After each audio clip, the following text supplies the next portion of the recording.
June 13th, 1944. 2:23 in the morning. A German soldier walks to the edge of a cliff to relieve himself. He looks down, and in the gray dark below him, 60 pairs of eyes look back up. He opens his mouth. A blade catches the first light of dawn. He closes his mouth. He runs. That moment, that single, silent moment, ended a siege that had already killed 340 Allied soldiers. It broke a fortress that 3 organized assaults had failed to crack. And it changed the way every Western army trained its soldiers for the next 70 years. All because one farmer from the hills of Nepal looked at a wall everyone said was impossible to climb, and decided that was the wrong question. If this is the kind of story you want more of, forgotten chapters, impossible men, battles that changed history without anyone remembering the names, then hit subscribe and turn on notifications. We find these stories so you don't have to, and there are many more coming. Join us. His name was Lal Bahadur Thapa. He was 30 years old. He grew up walking mountain paths so steep that the nearest town was a full day's descent below his village. He raised animals. He carried loads. He had never designed a weapon, never attended a war college, never sat in a room where generals made plans. He was a soldier in the 2nd Battalion 5th Royal Gurkha Rifles, and he had a pair of eyes that saw things differently than anyone around him. In the spring of 1944, the Allies were losing in Italy. Not slowly, not subtly. They were being ground down, attack after attack, against a mountain that refused to move. And at the center of that mountain was a German major who had built something close to perfect. By the time Thapa looked at that cliff in the dark, 340 Allied soldiers were already dead trying to reach it. The cost was still rising, and the wall was still standing. This is the story of how 60 men with knives ended what artillery could not. Monte Cassino. In the spring of 1944 was not a battle. It was an argument between the Allied command and geology was winning. The ancient Benedictine monastery at the mountain's summit had been converted into the backbone of the Gustav Line, the Germans' primary defensive position across central Italy. It sat at the junction of the only 2 viable roads to Rome. Control the mountain, control the campaign. Lose it, lose the entire Italian theater. The Germans understood this completely. They had spent months turning the mountain into something that was less a defensive position and more a killing architecture. Every path up the lower slopes was registered by machine gun teams who had memorized the ground in daylight and could work by sound alone at night. Every gully, every rock formation, every dip in the terrain had been pre-targeted by mortar crews who had walked the range calculations into their muscles.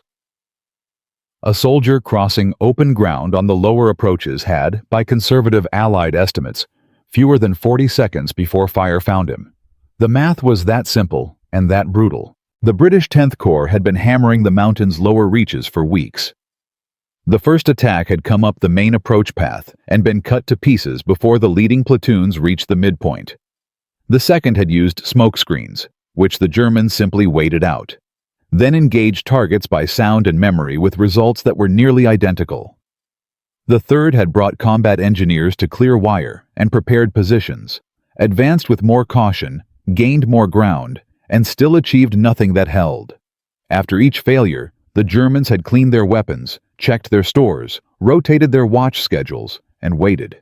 340 Allied casualties, 3 failed assaults, and the mountain still looked down on them. The specific position that had absorbed most of this failure sat on a secondary ridge below the main monastery, a reinforced cluster of bunkers commanded by Major Gustav Kleinschmidt, a Bavarian career officer who had built his reputation the hard way on the Eastern Front.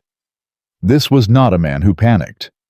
He had held a line outside Kharkov in winter with half his men frostbitten and the other half operating on less sleep than was medically sustainable. He had watched Soviet armor come over a ridge at dawn and held his nerve long enough for his anti-tank guns to solve the problem. He understood defensive warfare the way a master craftsman understands his trade. Through the hands, through pressure, through 1,000 small decisions made correctly under conditions that made correct decisions very difficult. His position reflected that expertise precisely. The bunkers were sunk into the rock face rather than built on top of it, meaning direct artillery hits absorbed into the mountain itself rather than collapsing the structures. The concrete was poured thick enough to laugh at anything short of a direct hit from a heavy siege gun. His machine gun teams were positioned with overlapping fields of fire, so that eliminating one team simply revealed your position to two others. He had approximately 150 men, food and ammunition for 2 months, and, critically, the psychological advantage of a commander who had already proven 3 times that this position could not be taken by force. What Kleinschmidt did not have was imagination about the cliff behind him. He had looked at it when he first took command of the position. Every competent commander looks at his flanks and his rear. He had done the same calculation any experienced soldier would do. 400 feet of near-vertical limestone, smooth in stretches, barely cracked in others, no obvious route, no reasonable approach. The cliff was, in the military vocabulary of 1944, unguardable.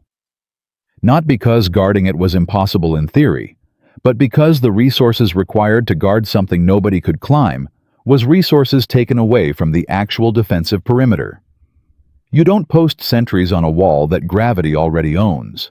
This was not a failure of intelligence. This was the correct conclusion from the available evidence. The British officers who planned the 3 failed assaults had looked at the same cliff and reached the same answer. A senior staff officer, reviewing proposed assault routes before the second attack, reportedly dismissed the rear cliff approach in a single sentence: suicidal, no further discussion. The man who said this was not a coward or a fool. He was a professional, making a professional judgment based on everything he knew about what trained soldiers could do. The problem was that the professional judgment was being made about the wrong soldiers. The 2nd Battalion 5th Royal Gurkha Rifles had been in Italy since the previous year. British staff officers understood their value in a general sense. Their record in North Africa had been extraordinary, the kind of night operations and silent close-quarters actions that German intelligence had begun documenting with careful, worried precision. What British staff officers were less equipped to understand was the specific physical inheritance these men carried. Gurkha soldiers from the hill districts of Nepal had grown up in terrain that made the Italian mountains look mild. The vertical was not a tactical challenge for them. It was the shape of their childhood. Lal Bahadur Thapa came from the Palpa district. His village sat high enough that the nearest market town required a full day's walk down paths that dropped 1,000 feet in the space of a mile. He had carried loads up those paths since he was a child. He had moved goats across them in darkness when the animals needed rotating between pastures. He had navigated them in monsoon season when the rock ran with water and every foothold had to be tested before it was trusted. He did not think about the vertical the way a lowland soldier thinks about it, as something to be overcome, something that requires special equipment or special courage. He thought about it the way you think about weather. It is simply there. You work with it. When Thapa was brought to assess Kleinschmidt's position, his behavior immediately separated him from everyone else who had studied the problem. The British officers looked at the defensive perimeter from the front, the logical direction of attack, the direction they needed to find a solution. Thapa spent most of his first day walking around the position. He looked at it from angles that the British planners had not considered tactically productive. He said little. He observed. On the second day, he stopped at the base of the rear cliff and looked up for a long time without speaking. He then did something that no Allied officer had done before him. He climbed part of it. At night, with 2 of his most experienced men, he went up the first 200 feet of that cliff in darkness and silence to check a theory he had formed while looking at it from below. What he was looking for, and what he found, was a ledge. Approximately 2/3 of the way up, invisible from the German position above because of the angle of the overhang above it. Flat enough for men to stand on. Wide enough, he calculated, for 60 men to wait on through the remaining hours of darkness. He came back down. He wrote his proposal. He presented it at battalion level. They refused him. The objections were professionally reasonable. The cliff was too steep for loaded soldiers. The noise risk during a 400-foot climb with 60 men and full combat loads was unacceptable. Any sound that reached the German position above would bring fire down before the first man cleared the ledge. The plan was described, with some sympathy, as extraordinarily brave in concept and catastrophically suicidal in execution. One officer said, not unkindly, that the idea only made sense if you had never actually looked at the cliff closely. Thapa had looked at the cliff closely. He had climbed it, but the refusal stood. He asked again. The request went to brigade level. Brigade agreed with battalion. The cliff was impossible. The risk was too high. The plan was declined. Thapa accepted the decision, returned to his men, and waited. He did not argue further through official channels. He understood that some decisions required a different kind of persuasion. What changed everything was a British artillery officer named Major James Mallister, who had been watching the 3 failed assaults from a forward observation post and had developed a very specific kind of exhaustion with conventional solutions. Mallister had no authority over Gurkha infantry dispositions. What he had was a personal connection to an officer at divisional level, and a simple argument that he believed in completely. Everything attempted so far had failed. This approach had not been attempted. The cost of failure was 1 night and 60 men. The cost of continued conventional attempts was already 340 dead and climbing. He made that argument directly. He made it without going through the normal request channels, which was itself a kind of professional risk. Permission came through on the evening of June 13th. Thapa gathered his 60 men that afternoon. The briefing took less time than most soldiers spend cleaning their weapons before an operation. The plan was simple enough that it required very little explanation. The cliff, the ledge, the weight. Dawn. He told them what they would carry: rifles, ammunition, 2 water canteens each, and their kukris.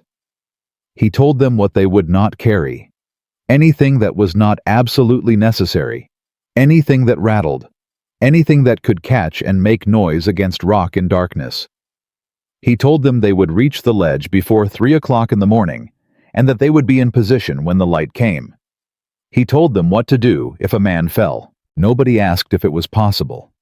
That question had simply never been the organizing question for these men. The question was always what it would require. They moved to the base of the cliff at 11:47.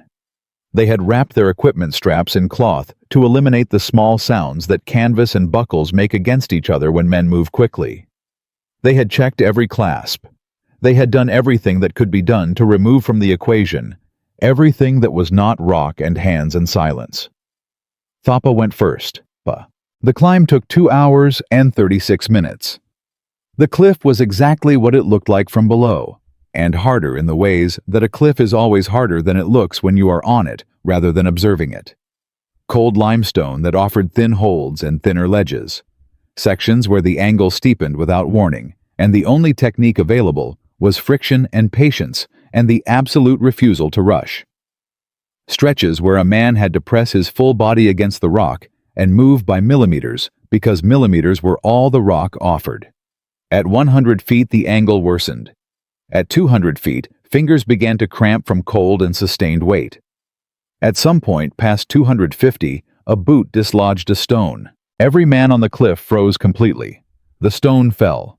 It hit somewhere below in soft ground. No shout came from above. No alarm. 60 men on a limestone face in absolute darkness breathed again and kept moving. The last man pulled himself onto the ledge at 2:23 in the morning. 60 men. 60 pounds of equipment each. 400 feet of near vertical rock in darkness, without a rope. Without a sound that reached the position above, without a single casualty. They lay flat on the ledge and did not move. They did not speak. They waited. At 4:47, a German soldier on early morning patrol walked to the cliff's edge above them. He looked down. 60 pairs of eyes looked back up at him from the gray dark below. He opened his mouth. Thapa stood. He drew his kukri and raised it so the first pale light of dawn caught the blade. The German soldier closed his mouth and ran. The sound of his boots disappeared into the bunkers above. Then there was a long silence. And then Major Gustav Kleinschmidt, who had survived 3 years on the Eastern Front and repelled 3 organized British assaults, walked to the edge of his own fortress and looked down at 60 soldiers who were already inside it. He shouted down that they were trapped, that they could not come up, that they should surrender and be treated honorably under the laws of war. Thapa said nothing. He raised his kukri again, and behind him, without a word spoken, 59 blades came out of their sheaths in a single movement. The sound it made, dry leather, drawn steel, echoed once off the cliff face, and then went completely quiet. Kleinschmidt stood at the edge and did the arithmetic. His machine guns faced the wrong direction. His men were positioned for an assault from below, not from behind. Reorienting them would take time he did not have, against men who were already inside his perimeter, against men whose methods in close quarters he had read about in intelligence reports with the very specific unease of a professional who recognizes something he cannot counter. At 7:12 in the morning, white flags appeared from Kleinschmidt's bunkers. 150 German soldiers who had held their position for 23 days, who had killed 340 Allied soldiers across 3 organized assaults, walked out with their hands raised and surrendered to 60 men with knives who had not fired a single shot. Not one Gurkha was wounded. Not one shot was fired in the operation's final phase. But what happened next spread faster than any military report. Within 72 hours, 17 other positions on Monte Cassino had surrendered when Gurkha units were seen forming up below them. Some sent white flags before they were even approached. A German officer commanding a position on the mountain's northern end reportedly sent a written message that translated roughly as, "We have cliffs here too, and we are not fools." The mountain that had stopped the Allied advance for months had begun to come apart. Not because of artillery, not because of armor, not because of any of the force that had been thrown at it, but because 60 men from Nepal had been willing to look at a wall everyone said could not be crossed, and ask a completely different question. But this was only the beginning of what that night on the cliff would change. Because when the American colonels came 2 weeks later and stood at the base of Gurkha's ladder and tried to understand what they were looking at, they would start building something that exists to this day. 60 men, no ropes, 400 feet of limestone, 0 casualties, and a German fortress that had killed 340 Allied soldiers across 3 organized assaults surrendered to soldiers carrying knives before a single shot was fired in the final phase. Lal Bahadur Thapa, a farmer from the hills of Nepal who had grown up walking vertical paths in darkness, had looked at a cliff that every military professional said was unclimbable and proven them all wrong in 2 hours and 36 minutes. But what happened after the white flags went up? That is where the story gets complicated. Because within 48 hours of the surrender, 3 American colonels were standing at the base of Gurkha's ladder, looking up at 400 feet of rock, and asking each other a question that would change military training doctrine for the next 7 decades. The question was not whether what happened was real. The question was whether it could be taught. The answer would take 2 years, 1 near court-martial, and a formal demonstration on a mountainside in Georgia to find out. The American officers who came to Monte Cassino in late June 1944 were not tourists. They were evaluators, sent by the Army's training command to assess what had happened and determine whether any of it had transferable value. Colonel James Hartwell, the senior man among them, had commanded infantry in North Africa and had a professional reputation built on his disdain for what he called romantic thinking about combat. His notes from the visit, declassified decades later, described the cliff in dry technical terms. Approximately 120 meters vertical rise. Limestone substrate. Limited viable handholds observable from base. Then a British sergeant who had been at the base that night told him what he had watched 60 men do in the dark, in silence, with 60 pounds on their backs. Hartwell tried to climb it himself the following afternoon, in daylight, with a rope, with rest stops. He made it 200 feet before his arms gave out. One of his junior officers, a captain named Robert Delaney, who had grown up in Colorado, made it to the ledge. Delaney came back down and said 4 words that Hartwell recorded verbatim. "We need to learn this." Hartwell did not agree immediately. He was a man who trusted institutions over individuals, doctrine over improvisation. When he returned to Washington and submitted his assessment, his recommendation was cautious.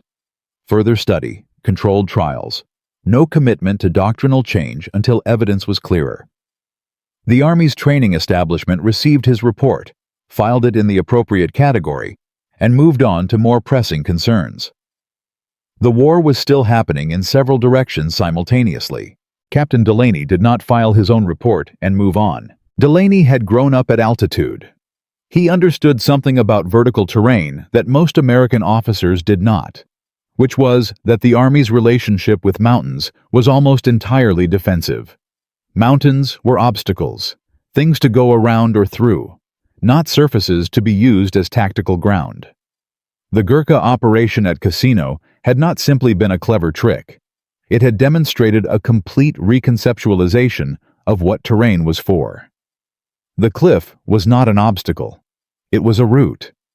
And the Germans had never considered posting sentries on it because their entire military tradition, like everyone else's, told them that gravity was on their side. Delaney wrote a 17-page proposal arguing for a dedicated mountain assault training program built around the specific lesson of Casino, that surprise achieved through vertical movement was worth more tactically than force achieved through frontal pressure. He submitted it to his commanding officer at Fort Benning. His commanding officer was Brigadier General Marcus Webb. Webb read the proposal in the time it took him to smoke a cigarette, and then he called Delaney into his office and conducted the kind of meeting that leaves a permanent impression. "Captain," Webb said, setting the document on his desk with the particular care men use when they are trying not to crumple something they find irritating, "are you proposing that we redesign infantry assault doctrine based on what 60 Nepalese soldiers did on one Italian cliff on one night in June?" Delaney said yes. He said it without hedging. "The Army," Webb said, "has been conducting mountain operations since before you were born. We have FM 70-10. We have established protocols. We have officers who have fought in terrain like this and survived. What we do not have is time to redesign our training program based on a single anecdote, however dramatic." Delaney made his argument. Webb had already made his decision. The proposal was denied. Delaney was told, without ambiguity, that submitting it again through the same channel would be considered an act of poor professional judgment. He was 26 years old and had, in Webb's estimation, a promising career that he was welcome to damage at his own discretion.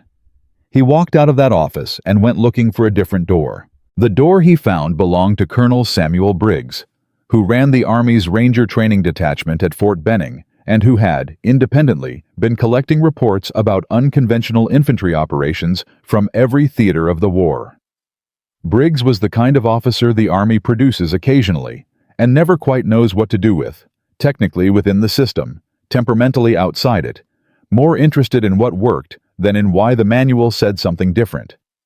He had read Hartwell's assessment, found it insufficient, and requested the raw field reports directly from the British command. He had been thinking about Casino for 3 weeks when Delaney knocked on his door. "I read your proposal," Briggs said, "because in a training establishment, paper moves faster than people expect." "General Webb rejected it," Delaney said. "General Webb," Briggs said, "has never tried to take a fortified position on a hillside with frontal infantry and come back to tell anyone what that felt like." He paused. "I have one chance to make a case for a formal trial. If it fails, both our careers take damage. If you're not certain about this, tell me now." Delaney said he had climbed the ledge himself. He said he understood what the numbers meant. He said he was certain. Briggs went over Webb's head. It was not a comfortable maneuver, and he executed it with the precision of a man who understood exactly what he was risking. He framed the request not as a doctrinal challenge, but as a training efficiency question. If vertical infiltration could reduce casualties in fortified position assaults by even 30%, the cost of a controlled trial was negligible compared to the operational savings. He attached Hartwell's raw field notes and Delaney's proposal as appendices. He submitted it to the Office of the Assistant Chief of Staff for Operations. Approval came back in 11 days. One formal trial. A fortified mock position on a mountain in the North Georgia wilderness. Observers from the training command, the infantry school, and 2 representatives from General Marshall's staff. One chance to prove the concept or abandon it. They had 6 weeks to prepare. The morning of the trial was November 14, 1944. The mountain in Georgia was not Monte Cassino. It was smaller. The limestone was different. The approach angles were more forgiving. But Briggs and Delaney had selected a cliff face that presented the same fundamental tactical argument. A rear vertical surface that any conventional commander would classify as unguardable, positioned behind a fortified mock position occupied by a defending platoon, with orders to hold it against standard frontal assault. 11 observers stood at the base of the position as the trial began. Among them was a general from the infantry school who had written 2 chapters of FM 70-10 himself, and who had been vocal, in the days before the trial, about his expectation that the whole exercise would confirm what the manual already said. The frontal assault team went first. 40 soldiers, full equipment, smoke support. The approach that doctrine prescribed for this type of position. The defending platoon, using the same techniques that had cost 340 Allied soldiers their lives at Cassino, stopped them in 11 minutes. The assault team reached the outer wire and went no further. The exercise controllers scored the attack as a complete repulse. The observers made notes. The general from the infantry school said nothing, but his expression said everything about what he believed the second phase would demonstrate. Delaney's team went around the back. 24 men. No smoke, no fire support, nothing that could be heard. The cliff on the rear of the mock position was 180 feet, less than half of Gurkha's ladder, but steep enough that none of the observers believed what they were watching was tactically serious. The general leaned over to Briggs at one point and said, "You understand they can't actually carry full combat loads up that." They were carrying full combat loads. The 24 men reached the top of the cliff in 41 minutes. They had made no sound that reached the defending platoon. They were inside the position's defensive perimeter before the first defender was aware they existed.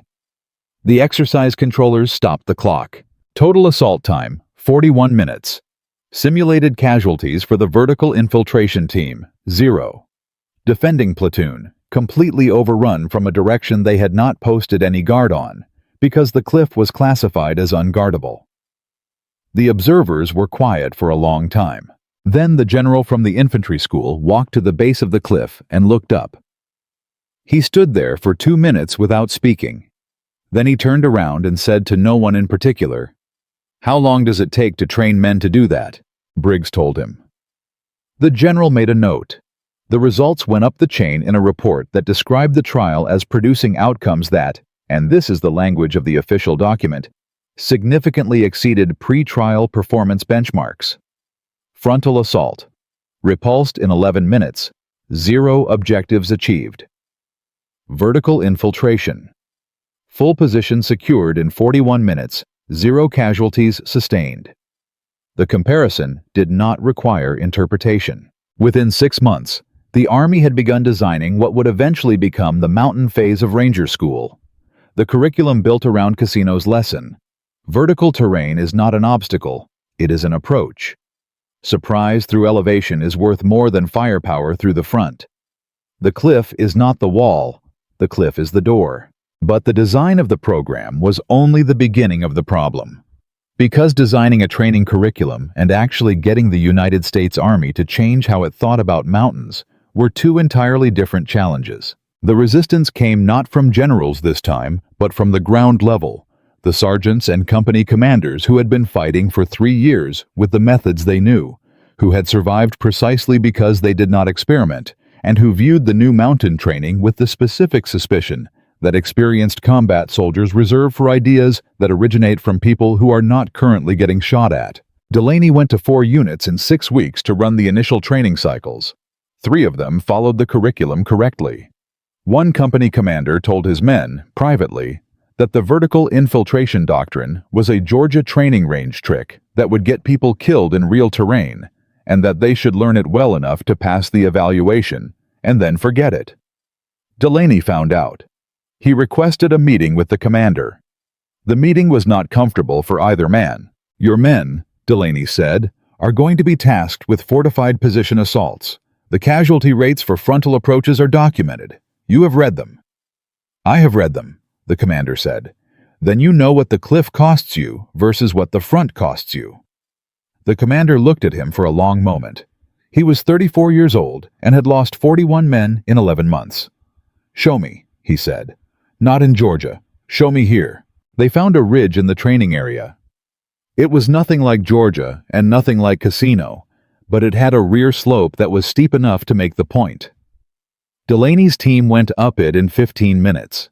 They were inside the mock perimeter before the sentries on the front slopes knew the exercise had started. The commander watched. He did not say anything immediately. Then he called his sergeant major over and said 4 words. "Retrain the whole company." But while the Americans were relearning how to read terrain, the Germans had already begun reading something else. Intelligence reports were arriving at Wehrmacht headquarters describing the new American training protocols, and the analysts reading those reports were reaching a conclusion that would force an entirely different kind of response. Because if the Americans were training their soldiers to climb what could not be climbed, the Germans were going to need to think very carefully about what they had been calling impossible. The tactical manuals were already being rewritten, the sentries were already being repositioned, and somewhere in Bavaria, a retired schoolteacher named Kleinschmidt was reading a newspaper account of American mountain training and thinking about a cliff he had stood at the edge of on a June morning in Italy. The Americans had learned the lesson. Now the Germans were learning it too. And when both sides understand the same lesson simultaneously, the war finds a new shape entirely. 60 men climbed a cliff that no army believed could be climbed. They proved the concept at Monte Cassino in June 1944. 2 American officers took that proof to Fort Benning, fought through institutional resistance, and ran a controlled trial on a Georgia mountainside that converted a skeptical general in 41 minutes. The Army began building what would become the mountain phase of Ranger School. The lesson was spreading. But when a lesson spreads in wartime, both sides eventually learn it. By January 1945, German intelligence had compiled a detailed assessment of the new American vertical infiltration training. The document, recovered after the war, described the program in language that was careful and alarmed in equal measure. Wehrmacht analysts estimated that units trained under the new doctrine could reduce their assault casualties against fortified hillside positions by between 35 and 50%. They were not wrong. And now, this was not a theory anymore. It was a race. The German response to Cassino had begun almost immediately after the surrender, but it accelerated sharply once reports of the American training program reached Berlin. The first tactical adjustment was straightforward. The Wehrmacht issued a directive requiring all fortified positions in mountainous terrain to post sentries on vertical surfaces previously classified as unguardable. Any cliff face under 500 feet with viable handholds was to be considered a potential infiltration route. The directive sounds simple. Executing it was not. Posting sentries on cliff faces requires soldiers who can actually operate on cliff faces, and the German army had not trained for that. The Eastern Front had been fought largely on flat ground. North Africa had been desert. The mountain experience the Wehrmacht possessed was concentrated in a small number of specialized alpine units that could not be everywhere simultaneously. They were stretched thin, reassigned, rotated across theaters trying to cover gaps that the new American doctrine was systematically creating. The numbers told the story clearly. In the 6 months following the Cassino operation, German fortified positions in mountainous Italian terrain fell at 3 times the rate of the previous 6 months. Average assault casualties for Allied units using vertical infiltration approaches dropped from 34% to 11%. The Germans were defending the same ground, with the same concrete and the same machine guns, but the geometry of the attack had changed, and geometry, in defensive warfare, is almost everything. Their countermeasures evolved under pressure. Tripwires on cliff faces. Weighted cans of pebbles hung on rope systems along vertical approaches. Flares positioned to illuminate rear slopes rather than forward approaches. One Wehrmacht engineer unit developed a sensor system using taut wire and small explosive charges designed to detonate if tension was applied from below. It was clever. It was also a solution that required more resources than most forward positions possessed in the winter of 1944 into 1945. But here was the problem that neither the Americans nor the Germans had fully anticipated. The doctrine worked almost too well in training, and the men carrying it into actual combat were not always the men who had practiced it in Georgia. The expansion of the mountain training program through late 1944 had moved faster than the curriculum could be properly standardized. Units were being certified in vertical infiltration techniques after abbreviated training cycles because the demand from field commanders exceeded the capacity of the training establishment. Delaney had flagged this in 2 written reports to Briggs. Both reports were acknowledged. Neither produced a slowdown in the certification pace. The problem materialized on the night of February 7, 1945. A company from the 85th Infantry Division attempted a vertical infiltration approach against a German position in the Apennines north of Florence. The cliff was rated at 160 feet, well within the range the training program considered manageable. The unit had completed their mountain phase 6 weeks earlier. What the training report had not captured was that their cliff work had been conducted in dry conditions in autumn, and the Apennines in February presented ice-glazed limestone that bore no resemblance to the Georgia training ground. 4 men fell. 2 were killed. The operation was aborted. The defending Germans, alerted by the noise of the accident, reinforced their rear slope position before dawn. The report reached Briggs's desk within 72 hours. It reached Webb's desk the same day. And Webb, who had opposed the program from the beginning, wrote a memo that was not subtle about its conclusions. He argued that the casino operation had been executed by soldiers with a lifetime of vertical terrain experience, and that attempting to replicate their performance with conventionally trained American infantry was producing predictable and preventable casualties. He recommended suspending the vertical infiltration component of the mountain phase pending a full safety review. Delaney read the memo and understood what it meant. Not just a pause. In military bureaucracy, a pause ordered by a general becomes a policy position, and policy positions become doctrine, and doctrine becomes a wall that individual officers rarely breach twice in the same career. He went to Briggs. He laid the memo on the desk. "If Webb gets the review," Delaney said, "the program ends." Briggs looked at the memo for a long time. "He might be right," he said. "About the training gap." "He's right about the gap," Delaney said. "He's wrong about the conclusion." They spent 3 days building the counter-argument.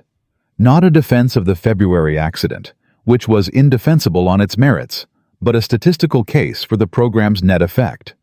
In the 4 months since units trained under the new doctrine had begun operating in the field, total assault casualties in mountainous terrain had fallen by 28% across the Italian theater. The 4 men lost in the Apennines were 4 men. The casualty reduction attributable to the program over the same period was estimated at over 400 soldiers who had reached their objectives without being killed in frontal approaches. The review happened. Webb chaired it. Briggs presented the numbers.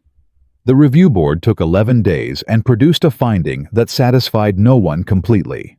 The program would continue. The certification standards would be tightened. Winter operations on ice-glazed surfaces would require additional qualification, and Delaney would personally oversee the revision of the training curriculum. It was a bureaucratic draw, but a draw meant the program survived. And then, on March 3, 1945, a ridge in the northern Apennines provided the answer that the review board's numbers could never fully give. The position was called Hill 915 on Allied maps. The Germans called it something that translated to the shoulder. It sat on the spine of a ridge that controlled access to a road junction critical to the German defensive line in northern Italy. Holding Hill 915 meant the Wehrmacht could move reinforcements laterally across the front. Losing it meant the entire defensive line in that sector became untenable. The Germans had held it for 4 months. 2 previous assault attempts had been repulsed with combined Allied casualties of 180 men. The position was fortified in depth, 3 lines of bunkers, interlocking machine gun fields, pre-registered mortar coordinates covering every approach. The cliff on the eastern rear face, which dropped away from the summit at roughly 70 degrees for approximately 220 feet, had been assessed by German engineers as requiring no dedicated sentries. They had placed a single tripwire system at the 100-foot mark and considered the rear approach closed. The unit assigned to the March 3rd operation was from the 10th Mountain Division. These were not soldiers who had rushed through an abbreviated training cycle. The 10th Mountain had been training specifically for Alpine warfare since 1943. Many of its soldiers had been recruited from the ski and mountaineering communities of the American West and Northeast. They had spent more time on vertical terrain than any other American unit in the theater. The assault team going up the eastern face numbered 31 men.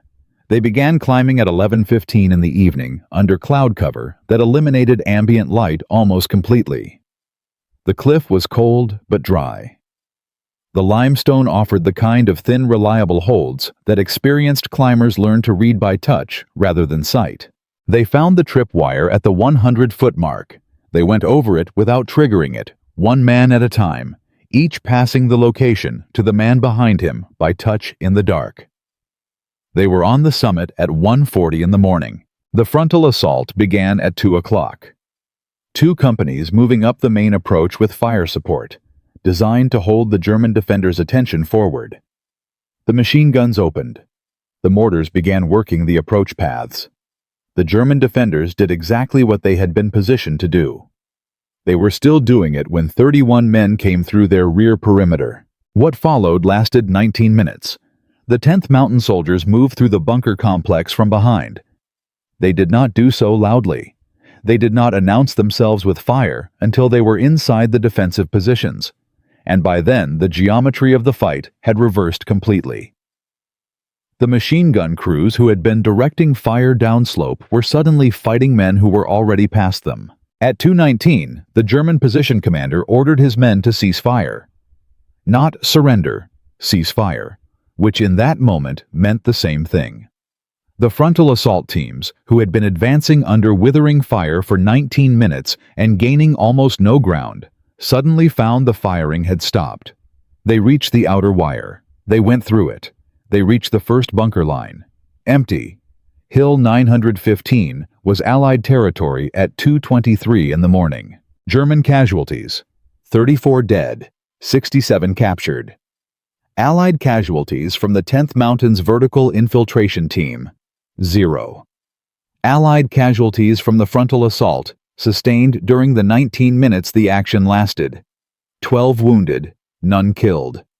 Because the fire that had been directed at them had been interrupted before it could do what it had done to the previous 2 assault attempts. The position that had cost 180 Allied casualties across 2 previous attempts fell in under 3 hours, at a cost of 12 wounded men, because 31 soldiers went up a cliff in the dark.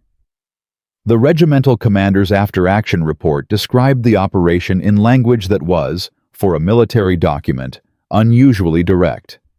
The vertical infiltration approach rendered the defensive preparation of a heavily fortified position strategically irrelevant in a single operation. The report traveled up the chain faster than most after-action documents do. It reached the Army's training command. It reached Marshall's staff. It reached, eventually, the desks of officers who were already thinking about the Pacific Theater and the kinds of terrain that awaited the anticipated invasion of the Japanese home islands. The 10th Mountain Division went on to break through the German defensive line in northern Italy within 6 weeks of Hill 915. Their operations contributed directly to the collapse of German resistance in the Italian theater, which ended on May 2, 1945, 6 days before Germany's general surrender. Military historians who have analyzed the Italian campaign's final phase consistently identify the mountain warfare doctrine, built on the lesson of Cassino, as a significant factor in the speed of that collapse. The German army's own post-war analysis, conducted by officers who had fought in Italy, noted that the adoption of vertical infiltration tactics by Allied units had fundamentally negated the defensive advantage that mountain terrain had historically provided to a well-prepared defending force. The analysis used a phrase that is worth repeating. The cliff stopped being a wall and started being a door, and once that conceptual shift occurred in Allied tactical thinking, no defensive position could assume its rear was protected by geography alone. 17. Allied soldiers received decorations directly related to operations that applied the vertical infiltration doctrine in the Italian theater. The 10th Mountain Division was awarded a Presidential Unit Citation. The mountain phase of what would become Ranger School was formally incorporated into Army training doctrine in September 1945. The lesson that one farmer from Nepal had demonstrated on a limestone cliff in June 1944 had become, within 14 months, the organizing principle of how the most powerful army in the world thought about mountains. But here is what the citations and the citations numbers do not tell you.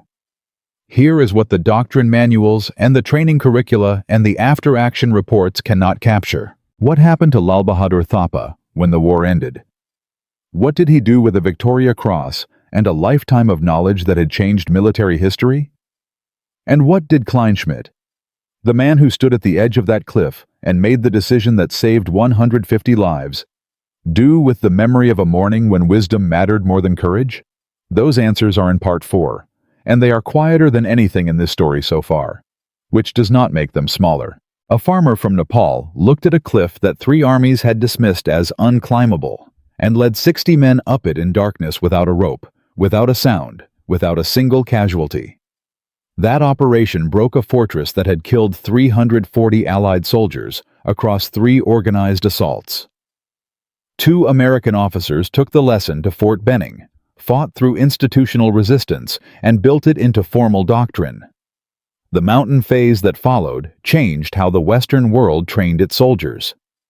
And at Hill, 915, 31 men proved on a March night in 1945 that the cliff had stopped being a wall and started being a door. But the question that the citations and the after-action reports never answer is the one that matters most. What happened to the man who first saw the door? Lal Bahadur Thapa received the Victoria Cross at a ceremony in Italy in the summer of 1944. The medal was presented by a British general whose name the historical record has preserved carefully, while the ceremony itself lasted approximately 20 minutes. Thapa stood in his uniform, accepted the medal, and said very little. Witnesses who were present recalled that he did not appear moved in the way that British officers expected a man to appear, moved when receiving the highest military honor the crown could bestow. He appeared, by most accounts, simply present, as though receiving a medal for doing what needed doing was a reasonable enough thing, and the appropriate response was to receive it and get on with what came next. What came next was more war. Thapa returned to his unit. He continued to serve. He did not receive a second Victoria Cross, nor did he seek one. He trained younger soldiers in the techniques that had made Gurkha's ladder possible: the reading of rock by touch, the management of weight and silence on vertical ground, the particular patience required to move 60 men up 400 feet of limestone without making a sound that carried. He passed those things on the way. Knowledge is passed in a tradition that does not rely on manuals, directly, by demonstration, by standing next to a younger man on a difficult piece of ground and showing him where to put his hands. When the war in Europe ended in May 1945, Thapa was 31 years old. He continued serving with the Gurkha Rifles through the transition of Indian independence in 1947 and retired from military service in the early 1950s. He returned to his village in the Palpa district of Nepal. He put the Victoria Cross in a drawer. He grew barley. He raised goats. He walked the same mountain paths he had walked as a child, the ones that had given him the vertical literacy that no military training program had ever formally taught, because no military training program had ever understood it needed to be taught. His neighbors knew he had served. They did not, for the most part, know the specifics of what he had done. When they asked about the war, he said he had done his duty and that others had done more. This was not false modesty. It was the honest assessment of a man who had measured himself against the standard of what the situation required and found that he had met it, and who did not consider meeting the standard of a situation to be a remarkable thing. He died in Nepal in 1968 at the age of 54. The drawer where the Victoria Cross had been kept for 22 years was opened. The medal was there, still in its original case, not tarnished, simply stored. His family kept it. It still exists. The men who had refused his proposal twice, first at battalion level, then at brigade, continued their careers. The historical record does not preserve their names in connection with the casino operation in any prominent way.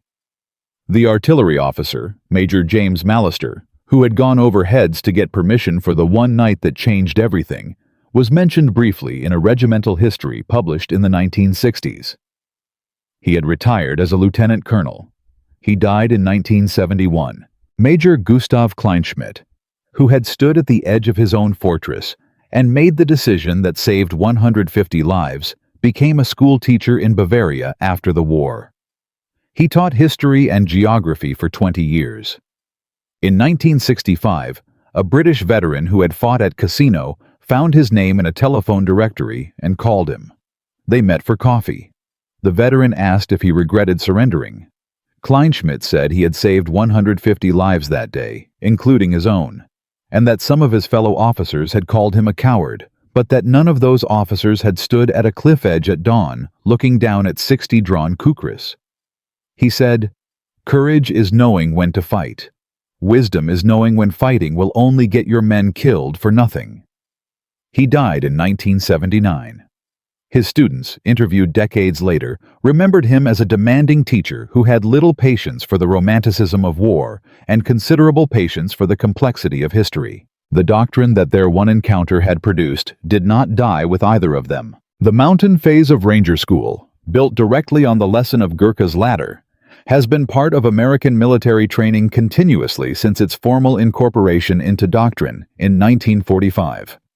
In the 7 decades since, it has trained soldiers who have operated in Korea, Vietnam, Afghanistan, and a dozen smaller theaters where vertical terrain was not an obstacle, but an approach. The specific techniques, reading limestone by touch, managing weight distribution on steep faces, moving large numbers of men in silence on unguarded rear slopes, have been refined, updated, and expanded, but the conceptual core has not changed. The cliff is not the wall. The cliff is the door. The statistics that emerged from the Italian campaign's final phase were conclusive. In mountain terrain operations during the last 6 months of the Italian campaign, units applying vertical infiltration doctrine sustained 62% fewer assault casualties than units using conventional frontal approaches against equivalent defensive positions. The number is not a small adjustment to the arithmetic of war. It is a transformation of it. Across the entire Italian theater, military historians estimate that the doctrinal shift initiated at Casino and formalized through the 10th Mountain Division's operations saved between 1,500 and 2,000 Allied lives before the German surrender in Italy on May 2, 1945. The doctrine traveled. The British adapted it into their own mountain warfare training. The Canadians, who had operated extensively in Italian terrain, incorporated vertical infiltration principles into their infantry school curriculum by 1947. NATO's mountain warfare doctrine, developed through the 1950s and codified in the 1960s, built on the same foundation.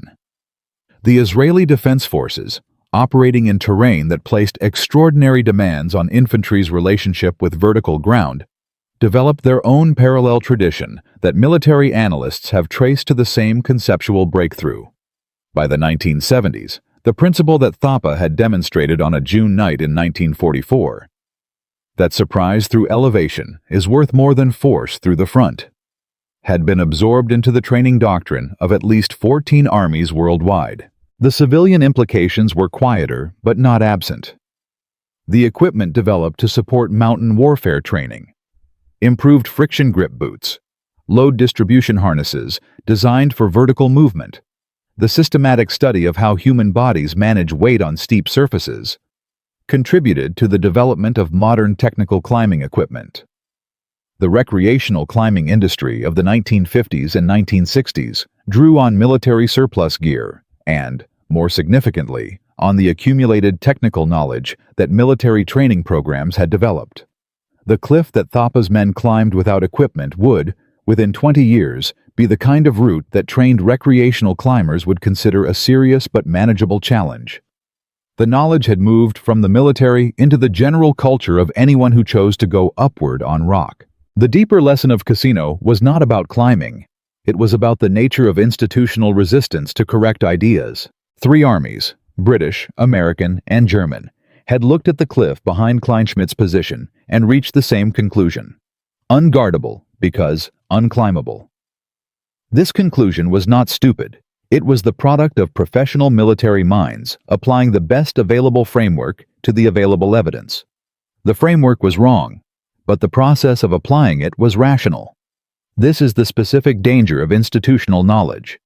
It is not wrong because it is careless. It is wrong because it is careful about the wrong things. Thapa's proposal was refused twice by officers who were applying professional judgment correctly within a framework that did not contain the relevant information. The relevant information was not available in any British Army manual. It was available in the specific physical inheritance of men who had grown up walking vertical ground in the hills of Nepal, and it was not available there in any form that a staff officer reviewing an assault plan could access or evaluate. The institution could not see what it needed to see because it had not been designed to look for it. This pattern repeated in every phase of the story. Captain Delaney's proposal at Fort Benning was refused by General Webb for professionally defensible reasons.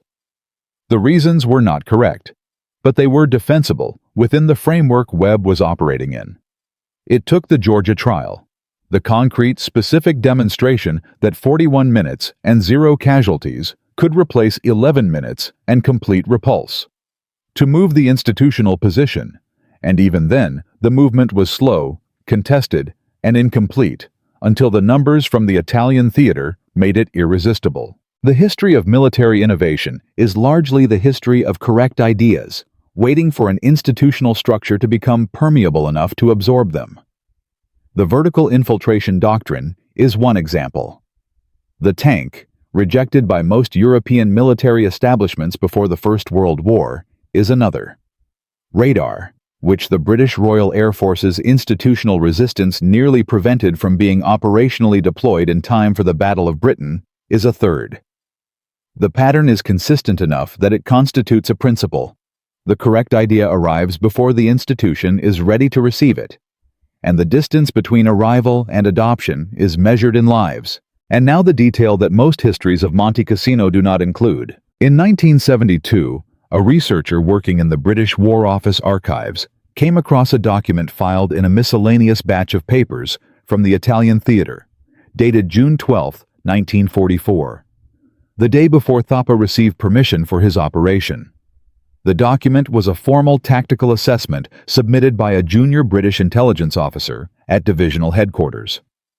It was addressed to the same divisional commander, who would, the following day, approve Thapa's request. The assessment recommended, in careful professional language, a vertical infiltration approach against Kleinschmidt's position using Gurkha infantry. It described the rear cliff face, estimated the ledge position at approximately 2/3 of the way up, and argued that the approach was feasible for soldiers with appropriate terrain experience. It was not the first time the idea had been proposed through official channels. The assessment was stamped, received. It was stamped, reviewed. It was filed. No action was taken on it before Major Mallister's informal approach to the divisional commander changed the outcome the following evening. The intelligence officer who wrote the assessment was 23 years old.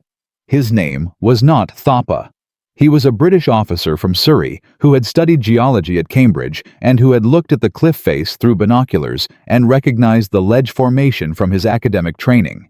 He had written the assessment, submitted it correctly, and watched it disappear into the institutional machinery. His name does not appear on the plaque at Gurkha's ladder.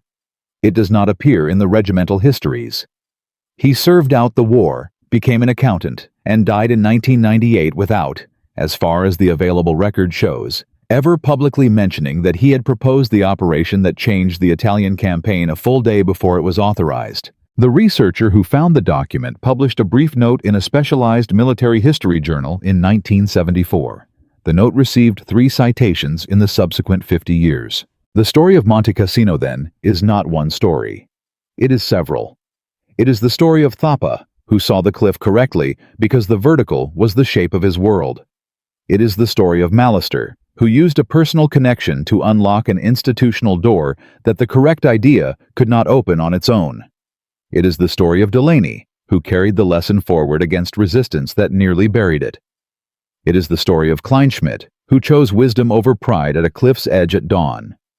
And it is the story of a 23-year-old from Surrey, whose correct assessment went into a filing system and stayed there while the world moved on without him. From a mountain path in Nepal, to a limestone cliff in Italy, to a training range in Georgia, to the formal doctrine of 14 armies, to the mountain phase of Ranger School that has trained American soldiers continuously for 80 years.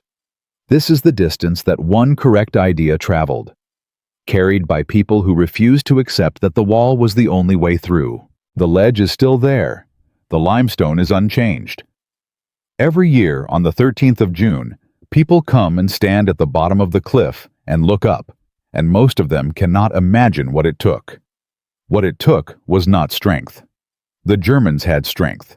What it took was the willingness to look at a wall that everyone said could not be crossed and ask a completely different question. That question has always been the most dangerous weapon in any conflict, military or otherwise. Not how do we break through the wall, but who among us already knows a different way.